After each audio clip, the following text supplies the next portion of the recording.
Let's resolve the clashes by giving the wall the correct height offset.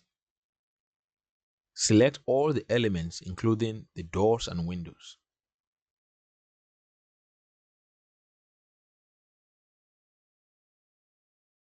Now I will use the filter command to filter out unwanted elements from my selection. Click on the filter icon. Make sure only the wall is ticked and click OK.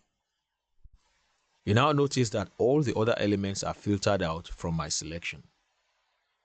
Adjust the top offset of the selected walls to negative 211 millimeters.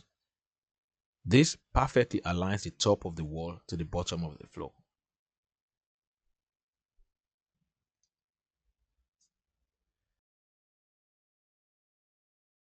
It is now time to copy and paste all the walls, doors, and windows on my ground level across multiple floors.